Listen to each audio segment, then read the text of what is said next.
rupa kalian dan harta benda kalian. Akan tetapi Allah melihat, memperhatikan kepada hati-hati kalian dan amal-amal kalian. Wa fi riwayatin, dalam satu riwayat yang lain, innallaha la yanzuru ila ajsadikum. Sesungguhnya Allah itu tidak memperhatikan, tidak melihat kepada jasad-jasad kalian. Wala ila suwarikum, dan tidak pula melihat kepada rupa-rupa kalian. Walakin yanzuru ila qulubikum, akan tetapi Allah melihat atau memperhatikan kepada hati-hati kalian. Wa asyara bi asabi'ihi ila sadrihi, kemudian Nabi memberikan isyarat dengan jari-jarinya kepada dadanya. Hadis ini riwayat Muslim pada nomor hadis 6500 atau 2564. Disebutkan di sini oleh Syekh Shalih Al-Munajjid selaku penyusun kitab, yubayyinun Nabi sallallahu alaihi wasallam fi hadzal hadits annal qalba huwa mahallu nadharir Rabbi tabaraka wa taala. Jadi Nabi sallallahu alaihi wasallam menjelaskan melalui hadis ini bahwasanya hati itu adalah satu tempat yang menjadi perhatian Allah Subhanahu wa taala, yang senantiasa dilihat dan selalu diperhatikan oleh Allah Subhanahu wa taala. Fa idza salahal qalbu salahatil jawarih, maka jika hati itu baik, maka anggota badan pun akan menjadi baik. Fa salahal amal, sehingga amal pun menjadi baik. Wa idza fasadal qalbu fasadatil jawarih, dan apabila hati itu rusak, maka rusaklah anggota badan, fafasadal amal, sehingga amal pun akan menjadi rusak. Wala i'tidada bi surati dhahira hasunat au qabuhat, dan Allah itu tidak memperhatikan kepada rupa yang zahir, entah itu rupa tersebut dalam keadaan bagus atau dalam keadaan buruk. Wala bil amwalil muktasabati kathurat am qallat, dan tidak pula Allah memperhatikan kepada harta yang diusahakan, yang dicari, ya, kathurat am qallat, baik itu berjumlah banyak atau berjumlah sedikit. Ya, jadi hadis ini menerangkan kepada kita bahwa yang menjadi perhatian paling utama Allah Subhanahu wa taala kepada makhluk itu adalah Allah memperhatikan hati. Setelah itu Allah memperhatikan amal, karena hati itu adalah sumber dari segala kebaikan dan keburukan amal seseorang. Hatinya baik akan menghasilkan amal yang baik, hatinya buruk akan menghasilkan amal yang buruk. Dan Allah sama sekali tidak memperhatikan kondisi fisik. Ya, sama sekali tidak memperhatikan kondisi fisik. Sehingga ya, selayaknya bagi seorang hamba yang sangat memiliki keinginan untuk mendapatkan perhatian dari Allah, perhatian dengan didasari oleh kasih sayangnya, perhatian yang didasari oleh keridhaannya, perhatian yang didasari oleh kecintaannya, maka selayaknya seorang hamba ini benar-benar memperhatikan kondisi dan keadaan hatinya. Jangan sampai ketika Allah memperhatikan hatinya, dia telah merusak dan mengotori hatinya, sehingga Allah memandangnya dengan pandangan kemurkaan. Selayaknya bagi seorang hamba yang mengharapkan untuk menggapai keridhaan Allah, dia menjadikan hatinya dalam keadaan baik dan bersih. Dia jadikan hatinya itu tempat untuk bertakwa kepada Allah Subhanahu wa taala. Sehingga manakala Allah memperhatikan hati hamba tersebut, maka Allah akan memperhatikannya dengan pandangan cinta dan kasih sayangnya. Kemudian An-Nawawi mengatakan, maksudul hadis, maksud daripada hadis ini, annal i'tibara fi hadhihi kullihi bil qalbi wa huwa min nahwi qauluhu sallallahu alaihi wasallam ala ya inna fil jasadi mudghatan. Jadi yang dimaksud dalam hadis ini adalah bahwasannya perkara yang paling penting di dalam semua perkara itu adalah bergantung pada hatinya, al-qalb. Dan ini adalah bersesuaian dengan hadis Nabi Shallallahu Alaihi Wasallam. Ketahuilah bahwasanya di dalam jasad manusia itu ada segumpal daging. Yang apabila segumpal daging itu baik, maka akan menjadi baik seluruh anggota badannya dan seluruh amalnya. Dan apabila segumpal daging itu buruk, maka akan atau rusak, maka akan rusak pula anggota badan dan amalnya. Ala wahyal qalbu, ketahuilah bahwasanya dia adalah hati. Nah, sehingga di sini kita juga mendapatkan satu pelajaran besar bahwasanya usaha seorang hamba untuk memperbaiki hatinya itu adalah usaha yang terbaik dalam kehidupannya. Karena Allah Subhanahu wa taala itu selalu memandang pada hati yang menghasilkan amal-amal kebaikan atau keburukan tersebut. Oleh karena itu sungguh merugi ketika seorang hamba itu tidak memperhatikan hakikat kebaikan ini. Dia lebih banyak memperhatikan keadaan fisiknya. Dan perlu untuk kita ketahui, Pak, ketika seseorang itu senantiasa perhatian kepada keadaan baiknya hati, maka ini akan memudahkan dia untuk sampai kepada makom ikhlas, sampai pada derajat keikhlasan. Karena apa? Karena ketika dia memperhatikan hatinya, dia memperbaiki hatinya, maka yang dia inginkan itu adalah pandangan Tuhannya. Yang dia inginkan itu adalah perhatian Tuhannya kepada dirinya. Karena dia tahu bahwasanya Tuhannya itu hanya perhatian kepada hati yang baik. Sehingga manakala dia berusaha memperbaiki hati, terus membersihkannya dari berbagai macam kotoran-kotoran, terus berusaha untuk merawat dan menjaganya dengan ketakwaan kepada Allah, maka ini merupakan satu usaha yang akan mencapai seorang hamba itu kepada derajat keikhlasan. Dan orang kalau sudah mencapai derajat keikhlasan ini sudah luar biasa. Amalnya sudah diterima oleh Allah. Dia diselamatkan dari berbagai macam keburukan di dunia maupun di akhirat. Dan syaitan sangat jauh dari apa?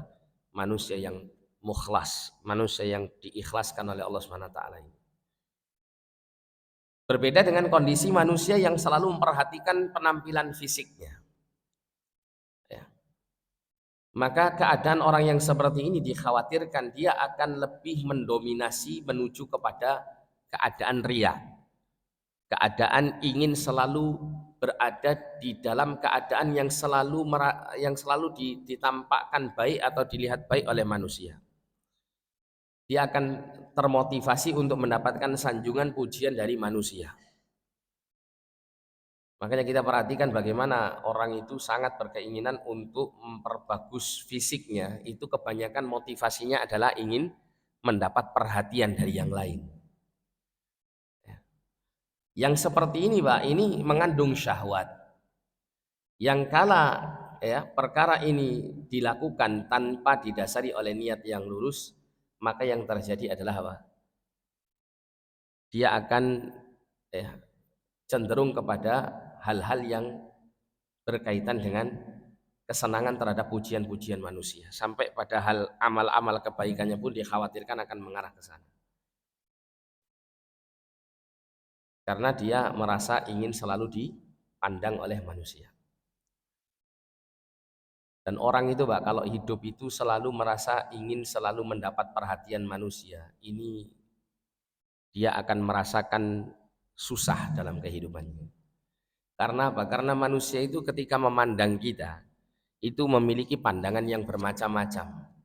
Anda mau berpenampilan menarik di hadapan manusia, tetap nanti ada yang mencacatnya. Anda berusaha untuk berpenampilan dan berperilaku baik untuk mendapatkan perhatian dari manusia, tetap nanti akan ada yang mencelanya. Karena yang namanya keridhaan manusia itu ghayatun la tudraku, kata Imam Syafi'i. Sebuah cita-cita yang tidak mungkin bisa digapai. Jangankan kita, Pak, manusia biasa. Rasulullah Muhammad SAW manusia terbaik yang Allah berikan fisik dan akhlak yang terbaik. Beliau tidak lepas dari celaan. Beliau tidak lepas dari penghinaan, pendustaan dan keburukan-keburukan yang dilakukan oleh orang-orang yang membenci. Nabi tidak lepas daripada itu, apalagi kita. Oleh karena itu untuk menggapai keridhaan manusia ini satu hal yang muhal, satu hal yang mustahil. Atau bisa kita katakan itu adalah perkara yang sia-sia.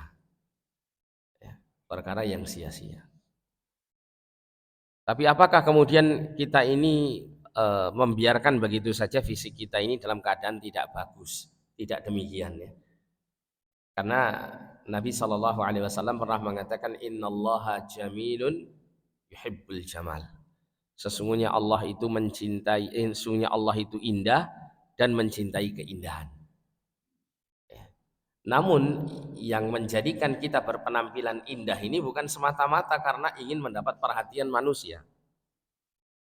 Tapi kita berpenampilan yang baik, berpenampilan yang indah itu adalah demi menggapai keridhaan Allah Subhanahu wa taala. Ya, penampilan fisik kita perindah setelah kita memperindah hati kita.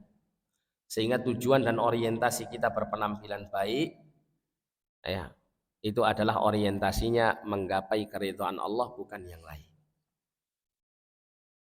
Disebutkan di sini sabda Nabi Shallallahu Alaihi Wasallam, Innallaha la yanzuru ila suwarikum. Sesungguhnya Allah itu tidak melihat kepada rupa-rupa kalian. Idla i'tibara bihusniha wa kubhiha. Ya, sehingga Allah Subhanahu Wa Taala tidak memperdulikan apakah hambanya tersebut memiliki rupa yang bagus, yang tampan atau yang cantik, atau rupa yang tidak seperti itu. Rupa yang buruk. Allah tidak memperhatikan hal seperti ini. Oleh karena itu kalau kita melihat sejarah Pak ya, banyak orang-orang yang dimuliakan oleh Allah itu justru orang-orang yang memiliki fisik yang mungkin kurang bagus, fisik yang kurang indah di mata pandangan manusia. Contoh seperti Allah mengabadikan sosok seorang hamba yang saleh bernama Luqman. Di dalam Al-Quran itu sampai Allah memberikan satu surat dengan nama apa? Luqman. Dan Allah mengabadikan nasihat Luqman kepada putranya.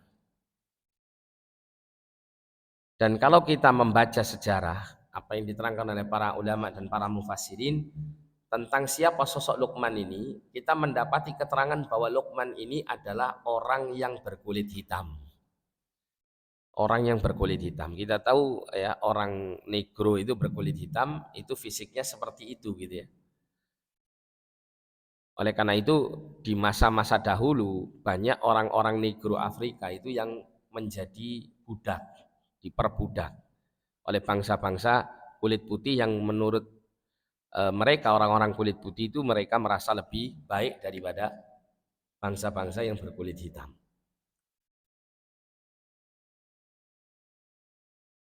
Nah, Allah Subhanahu wa taala memuliakan dia tanpa memandang fisik dan rupa Luqman. Tapi Allah melihat apa yang ada di dalam hati dan amal Luqman. Termasuk juga di masa Rasulullah ada seorang sahabat bernama Bilal. Beliau adalah seorang bekas budak dan beliau adalah termasuk orang kulit hitam. Allah memuliakan Bilal dan Allah menjadikan beliau adalah muadzin Rasul sallallahu alaihi wasallam. Seorang yang dicintai oleh Rasulullah sallallahu alaihi wasallam. Bahkan Rasulullah itu pernah bermimpi masuk surga, itu sudah mendengar ya suara gesekan terompahnya Bilal di dalam surga. Yang ini maksudnya adalah bahwa Bilal itu mendapat kabar gembira dari Rasulullah bahwa dia nanti akan masuk surga Allah Subhanahu wa taala. Allah memuliakan Bilal ini karena iman yang ada dalam hatinya, karena ketakwaannya, karena kebaikan dan kebersihan hatinya. Tanpa memandang fisik maupun warna kulit Bilal, Allah memuliakan Bilal karena hati dan amalnya. Jadi yang paling penting perhatian yang harus kita ya fokuskan di sini dalam memperbaiki itu adalah memperbaiki hati sebelum memperbaiki yang lain. Bahkan ada seorang syekh yang pernah bercerita ini. Suatu ketika beliau syekh ini diundang ada sebuah semacam pertemuan begitu ya, pertemuan para dai ya. Kemudian ada salah satu pembicara di situ yang naik di atas mimbar itu pakaiannya lusuh sekali.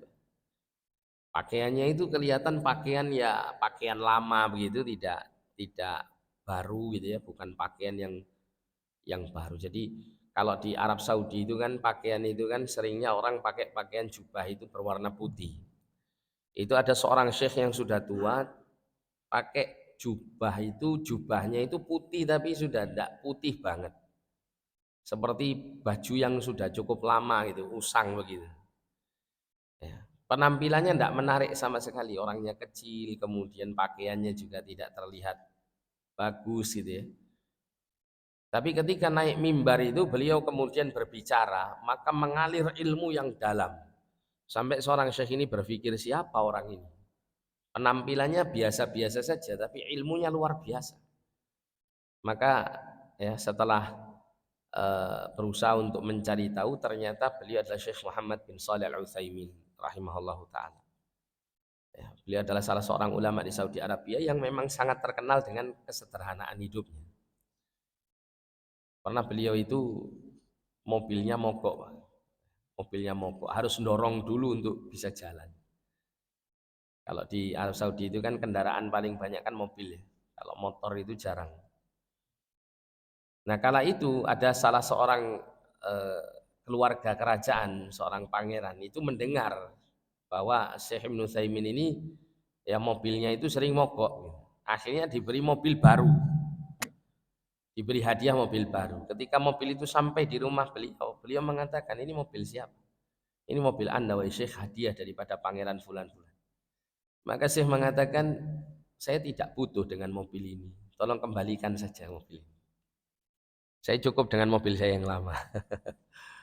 Kira-kira kalau kita Pak ya, dikasih mobil baru kira gimana? Alhamdulillah ini ya. Ini enggak, ini suruh kembalikan.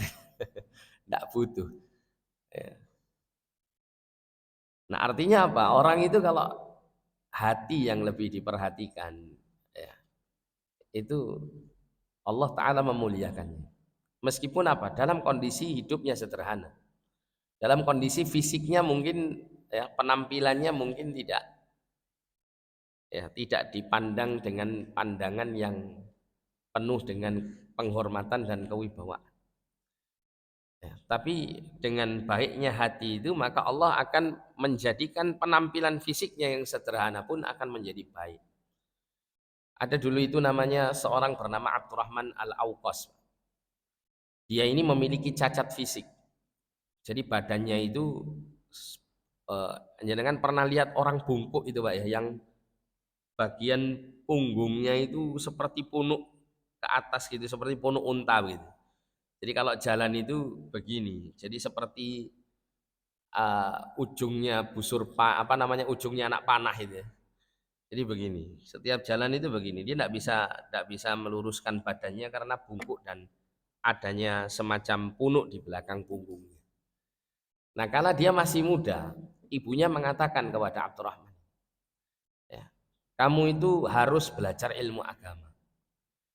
Karena apa? Karena kalau kamu itu tidak punya bekal ilmu agama yang cukup, kamu kalau duduk di majelis orang-orang, kamu akan jadi bahan ledekan dan bahan tertawaan mereka. Tapi kalau kamu belajar ilmu agama, Allah akan memuliakan kamu. Maka nasihat ibunya pun diikuti. Akhirnya dia pun belajar ilmu agama dengan tekun sampai Allah mengkaruniakan dia sebuah jabatan. Apa jabatannya? Jabatannya itu beliau menjadi qadhi, seorang hakim besar. Yang mana beliau dengan keterbatasan fisik itu Allah jadikan beliau memiliki wibawa yang luar biasa. Orang itu kalau ya mendapat kasus gitu ya, kasus di pengadilan yang dipimpin oleh Abdurrahman Al-Auqas ini dalam pengadilannya, itu orang itu terus gemeteran duduk itu. Orang itu ketakutan, gemeter ya, di hadapan dirinya karena kewibawaannya yang luar biasa. Padahal dia dalam keadaan cacat yang sebelumnya dia dicaci maki oleh teman-temannya, dibuat bahan olok-olokan dan bahan tertawaan. Tapi setelah beliau lebih memperhatikan kebaikan hatinya dengan menuntut ilmu, maka Allah memuliakan dirinya. Allah memberikan kewibawaan sehingga tiap-tiap orang yang diadili di hadapannya itu selalu gemetaran. Ini adalah apa? Keadaan di mana seseorang itu ya hendaklah benar-benar memperhatikan kondisi hatinya sebelum dia memperhatikan kondisi rupa dan fisiknya. Maka Allah akan memberikan kemuliaan yang tinggi. Kemudian wa amwalikum, demikian pula Allah tidak memperhatikan harta kalian. Idla i'tibara bi kasratiha wa qillatiha. Jadi tidak ada manfaatnya di hadapan Allah harta itu baik banyak maupun sedikit. Karena sama sekali Allah tidak melihat dari sisi harta yang dimilikinya.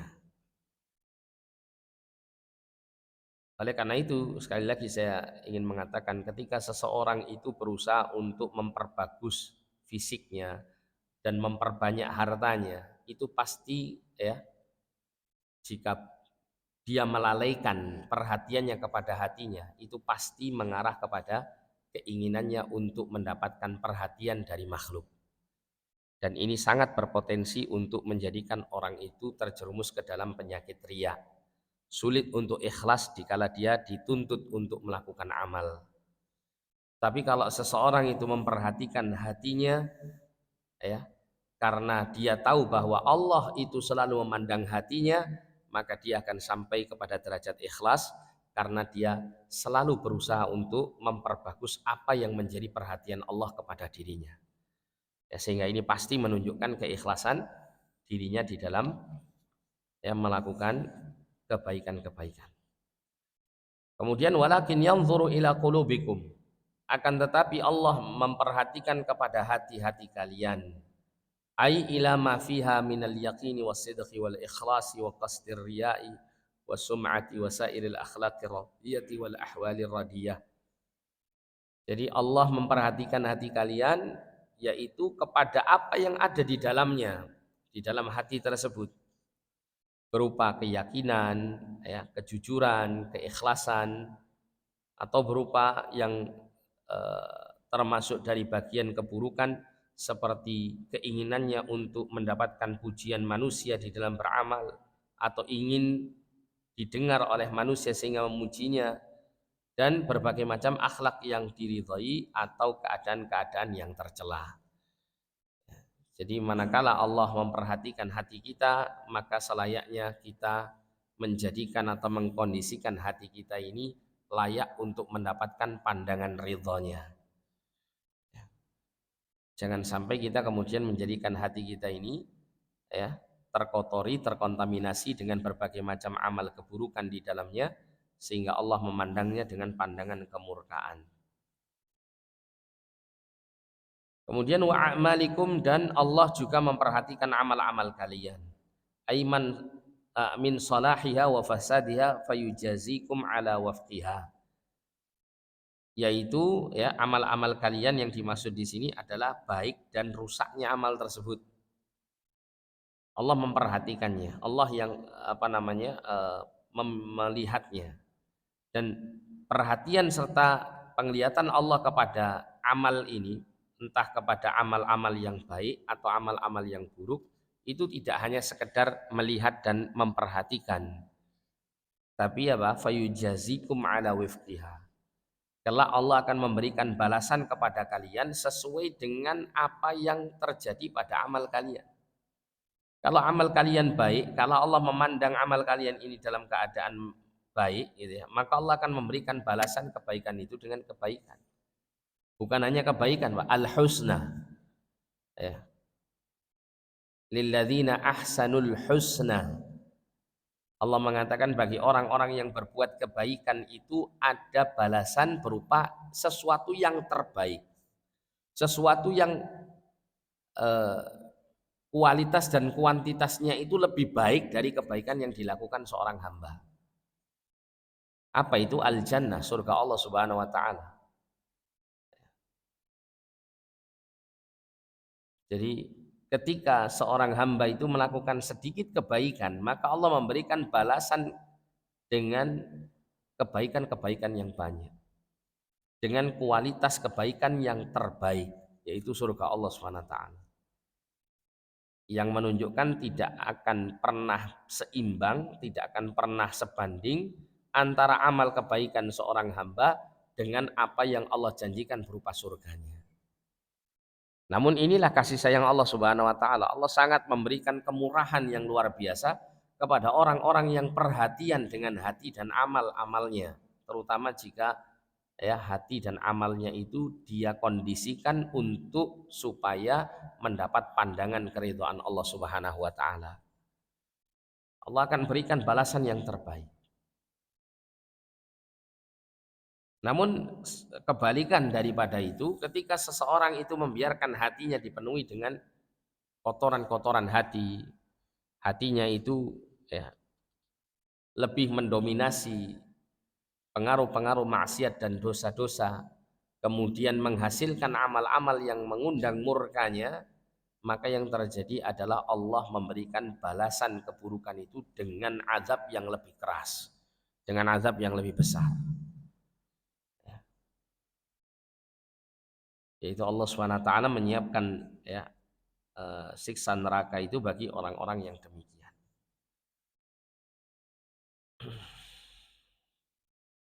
Kemudian salah seorang ulama bernama As-Safarini mengatakan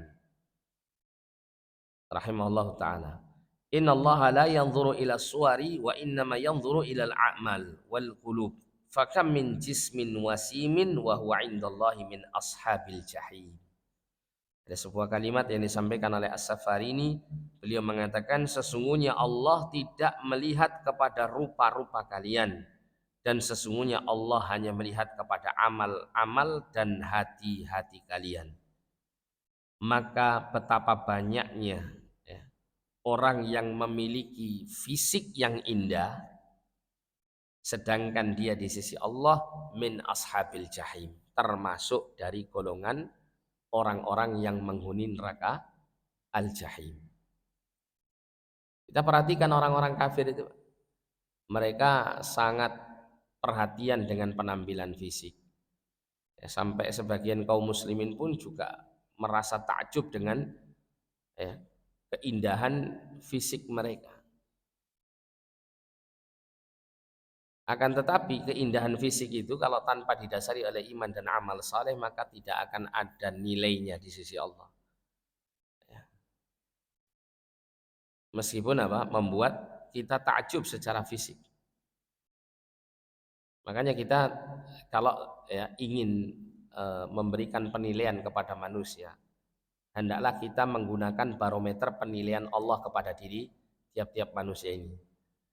Dengan melihat apa yang ada dalam hati dan amalnya. Kalau kita tidak mungkin ya bisa mengetahui isi hati manusia. Tapi paling tidak kita bisa melihat kondisi hatinya itu sesuai dengan amal perbuatan dan perilaku akhlaknya sehari-hari. Ya, kalau kita menilai orang itu untuk memberikan ya, pemuliaan kepadanya dengan cara atau melalui barometer Allah memberikan penilaian kepada hambanya, maka ini adalah penilaian yang tepat. Penilaian yang bersifat proporsional. Namun sayangnya Pak, sayangnya kehidupan kita sekarang ini Pak, karena bergelimang berbagai macam materi dan fasilitas duniawi yang luar biasa. Dunia ini semakin tua semakin cantik, bukan semakin reot gitu ya. Itu yang menjadikan pada akhirnya kita ini memiliki cara pandang yang terbalik. Tidak kita gunakan barometer cara pandang Allah kepada diri makhluk, tapi kita menggunakan cara pandang ya, kepada manusia itu dengan barometer duniawi. Kita akan memberikan perhatian khusus, kita akan memberikan fasilitas khusus, kita akan memberikan penghormatan yang khusus. Itu kebanyakan dengan kita melihat apa yang dia miliki dari dunia. Sehingga yang terjadi apa? Demi untuk mendapatkan keadaan yang istimewa ini dari ya, interaksi dalam kehidupan sosial, manusia berlomba-lomba untuk meraihnya. Ya, maka jangan kita salahkan ya, secara 100% gitu ya. Orang-orang yang mungkin diberikan amanah untuk mengelola harta negara misal gitu ya. Itu kemudian melakukan tindak korupsi dan semacamnya. Kenapa? Karena terkadang seperti itu. Yang menjadikan dorongan mereka melakukan hal-hal demikian adalah dikarenakan cara pandang kita di kehidupan sosial ini masih bergantung pada apa dan berapa yang dimiliki oleh seseorang tersebut dari dunia ini. Kalau itu yang menjadi tolak ukurnya, Pak, manusia akan terus berlomba-lomba untuk mengejar dunia. Tapi kalau tolak ukurnya adalah iman dan takwa, seperti yang menjadi barometer cara pandang Rasulullah itu untuk memuliakan para sahabat-sahabatnya, maka mereka akan menjadikan apa?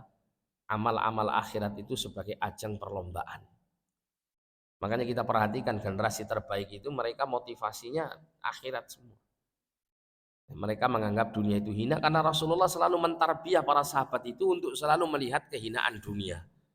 Rasul selalu mengatakan ya, dunia itu tidak lebih mulia daripada sayap seekor nyamuk di sisi Allah Subhanahu wa taala. Kemudian Nabi juga pernah melewati bangkai anak kambing yang cacat. Rasulullah mengatakan, bagaimana menurut kamu jika anak kambing yang cacat yang sudah jadi bangkai ini diberikan kepada kamu cuma-cuma? Ya Rasulullah, jangankan dalam kondisi sudah mati begini, dalam kondisi masih hidup saja kita tidak mau menerima anak kambing yang masih yang dalam keadaan cacat, apalagi kalau sudah mati.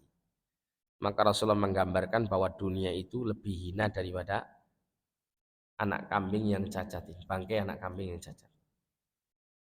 Nabi menggambarkan kehidupan dunia ini adalah kehidupan yang hina dibandingkan dengan kehidupan akhirat. Sehingga para sahabat itu orientasi hidup mereka tidak pernah urusan dunia.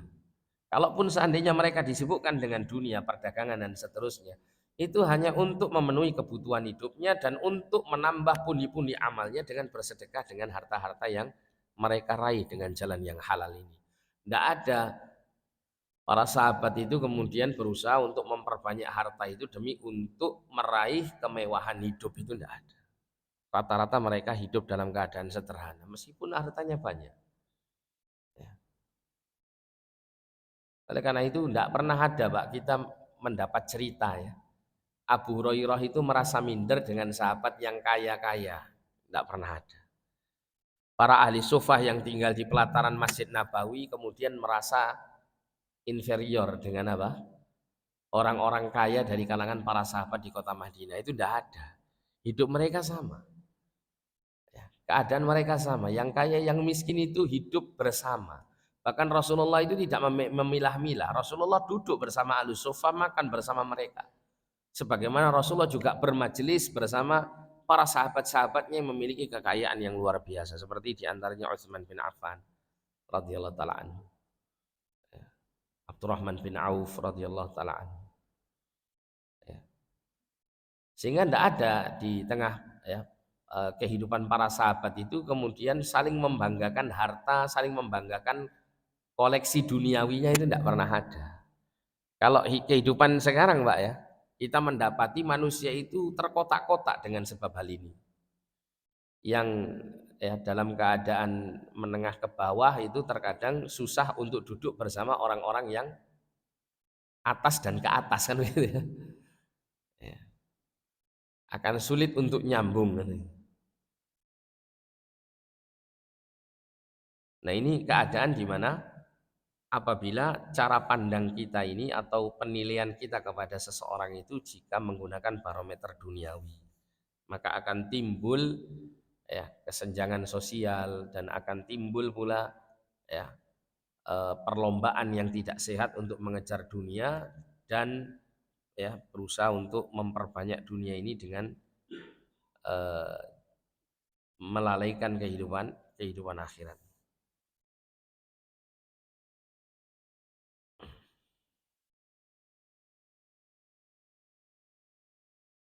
Kemudian disebutkan di sini mandang fan-nadhar wal hisab wal jaza. Pandangan Allah, kemudian perhitungan dan balasan yang Allah taala berikan itu sesuai dengan apa yang terkandung di dalam hatinya berupa keimanan, kejujuran, keyakinan yang benar, yang kemudian kebaikan itu akan mengikutinya. Karena hati itu kalau dia berkeyakinan dengan baik, memiliki cara pandang yang benar, maka akan menghasilkan amal yang benar pula. Maka faman kana qalbuhu taqiyan wa amaluhu mardiyan ala wafqi syar'illah fa hadzal ladzi yardahu Allah azza wa jalla. Maka siapa yang hatinya itu dipenuhi dengan ketakwaan dan amalnya itu adalah amal yang diridhai sesuai dengan syariat Allah Subhanahu wa taala, maka ini adalah keadaan di mana Allah akan memberikan keridhaan kepadanya.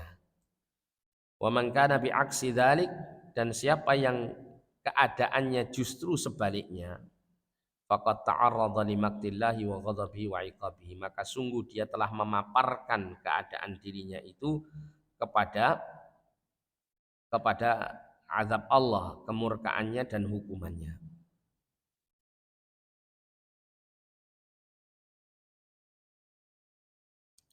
Adapun ya aswar, ya, adapun rupa-rupa manusia wal ahsab, ya, kedudukan manusia wal ansab dan keturunan ya atau nasab ya, manusia wal amwal dan harta manusia, fala i'tidada biha, Allah tidak memandang kepada semua itu. Faqad yakunu katsirun mimman lahu suratun hasanatun aw malun aw jaun aw riyasatun fid dunya qalbu kharaban minat taqwa. Maka sungguh ya terjadi banyak di antara orang yang memiliki penampilan fisik yang indah, ya, ketampanan, kecantikan, keindahan fisik, gitu ya, atau memiliki harta yang banyak atau kedudukan yang tinggi di dunia, namun hatinya itu kosong dari ketakwaan. Ya, kata Syekh di sini, ini keadaan yang cukup banyak terjadi pada orang-orang yang demikian ini. Wa yakunu man laisa lahu syai'un min dzalik, ya, qalbuhu mamlu'an minat taqwa fayakunu akrama 'indallahi ta'ala bal dzalika huwal aktsar wuqu'an. Sedangkan ya orang tersebut hatinya tidak dipenuhi dengan ketakwaan. Jadi keindahan fisiknya, banyaknya harta yang dimiliki, kedudukan duniawi yang tinggi, itu semuanya tidak dibarengi dengan ketakwaan, tidak dibarengi dengan kebaikan dan ketaatannya, ya. Sehingga ya dia tidak mendapatkan pemuliaan di sisi Allah Ta'ala, ya. Yang seperti ini ya itu justru lebih banyak mendominasi daripada eh, yang memiliki keindahan fisik, harta yang banyak dan kedudukan yang tinggi yang disertai dengan ketakwaan. Sangat jarang sekali. Ya. Keadaan orang itu kalau dia sudah mendapatkan dunia ini, mulai dari fisiknya yang indah, hartanya yang banyak, kedudukan kemuliaan duniawi yang dia peroleh, itu susah untuk menghadirkan ketakwaan dalam hati. Ya, kenapa? Karena godaannya banyak. Ya. Misalnya ada orang itu diberikan rezeki oleh Allah ketampanan, maka dia pun akan ya, merasa bahwa ketampanannya ini bisa dia manfaatkan untuk hal-hal yang dia sukai, hal-hal yang dia senangi sesuai dengan syahwat yang ada pada dirinya. Dia akan berusaha untuk menggoda wanita-wanita yang tidak halal baginya untuk melakukan tindakan yang haram.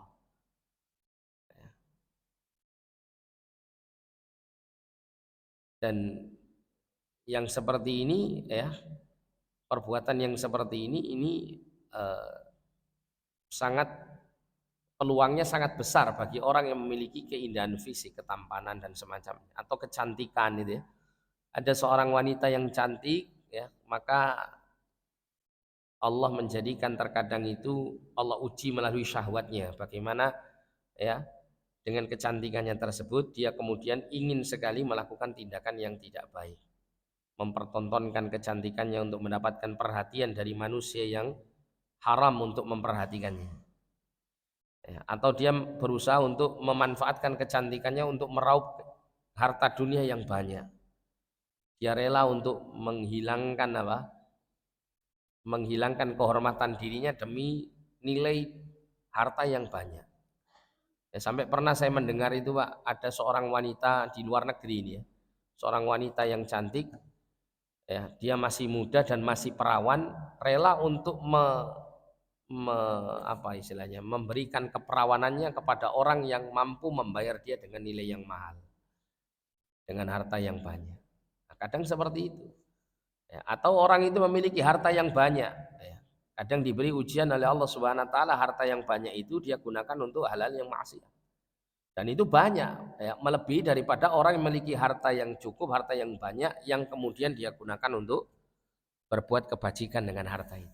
Lebih banyak yang terfitnah daripada yang, ya, bertakwa dengan hartanya. Yang menunjukkan bagaimana keadaan, ya, manusia jika dia mengutamakan hal-hal yang berkaitan dengan fisik ini dibandingkan yang lain. Nah, kemudian disebutkan di sini sebuah hadis dari Abu Sa'id Al-Khudri radhiyallahu an, bahwasanya Rasulullah sallallahu alaihi wasallam bersabda, "Iftakharatil jannatu wan nar." Jadi surga dan neraka itu pernah membanggakan diri mereka masing-masing. Faqalatin nar, maka neraka mengatakan, "Ya Rabbi, yadkhulunil jababirah wal mutakabbirun wal muluk wal ashraf." Wahai Rabbku,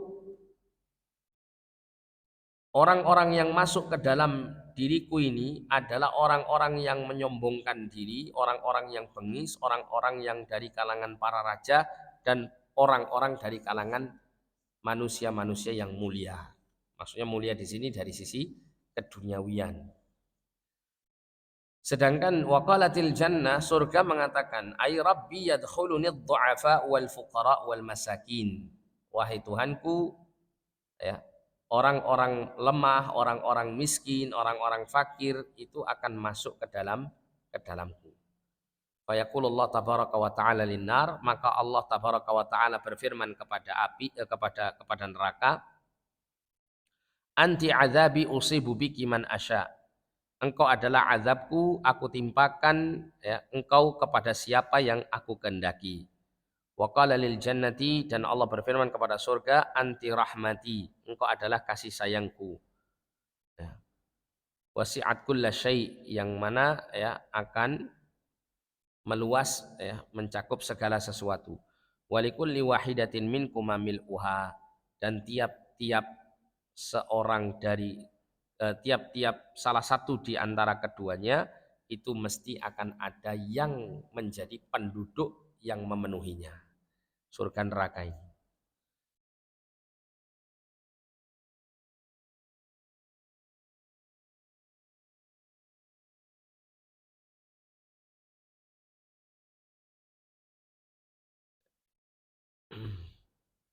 Nah, Allah menyebutkan juga dalam Quran surah Al-Waqi'ah, dikatakan oleh Muhammad bin Ka'ab Al-Quradhi.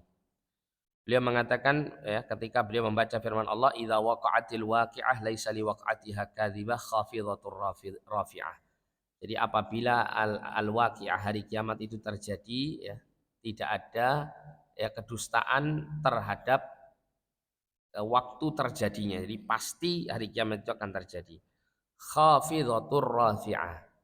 Di keadaan hari kiamat itu nanti ada orang itu yang direndahkan dan ada orang yang diangkat. Ya, kata Muhammad bin Ka'ab Al-Quradhi, takhfidhu rijalan kanu fid dunya murtafi'in. Jadi hari kiamat itu akan merendahkan orang-orang yang mereka dulu semasa hidupnya di dunia, mereka ditinggikan derajatnya, diangkat derajat duniawinya. Mereka para raja, mereka, ya, orang-orang yang memiliki jabatan yang tinggi, pemimpin-pemimpin.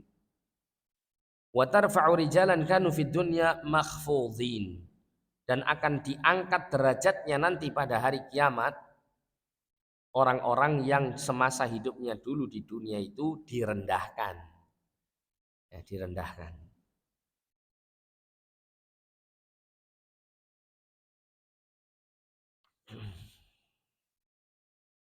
Kemudian selanjutnya, ya, kita persingkat di sini karena sudah setengah 6. Kemudian Nabi SAW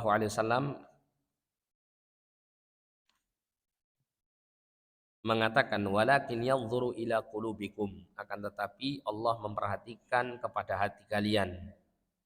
fal mujazat wal muhasabatu innama takunu ala ma fil qalbi. Jadi pemberian balasan dan penghisapan itu hanyalah ya diberikan itu kepada apa saja yang ada di dalam hati. Yaitu nasurat al-zahirah tanpa memperhatikan pada kondisi rupa yang zahir. Jadi semua ya perhitungan hisab itu kan erat kaitannya dengan amal, dan amal itu diantaranya adalah amal hati.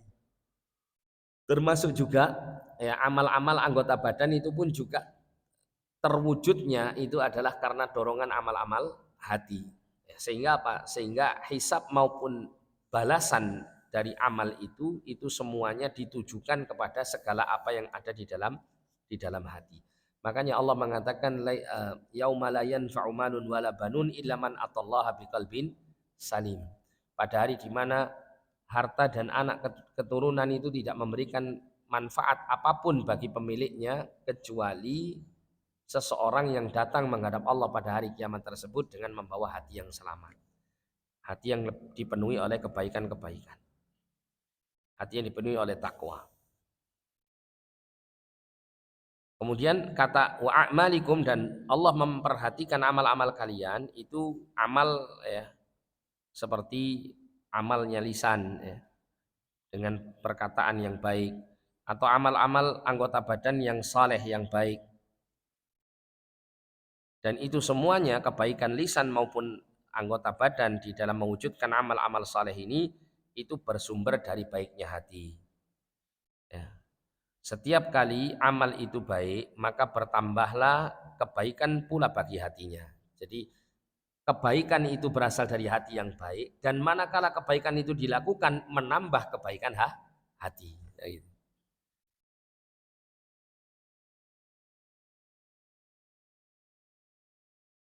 Tapi sebaliknya gitu ya, apabila yang terjadi adalah amal-amal keburukan, maka ya itu dihasilkan atau bersumber dari hati yang buruk, dan ketika keburukan itu dilakukan maka akan lebih memperburuk hati yang bersumber darinya keburukan-keburukan itu. Akan tertitik hitam di dalam hati itu, sehingga jika terus-menerus dosa-dosa itu dilakukan tanpa adanya usaha untuk membersihkannya dengan bertobat dan beristighfar, maka yang terjadi hati itu akan semakin kotor, semakin penuh dengan noda-noda hitam, dan pada akhirnya akan menutupi permukaan hati itu sehingga tidak bisa ya, menyerap dan memantulkan cahaya hidayah dari Allah Subhanahu wa taala. Nah, insyaallah pada pertemuan berikut kita akan masuk pada hadis yang ke-9 ya, yang membicarakan tentang keadaan iman yang bisa luntur, iman yang bisa luntur.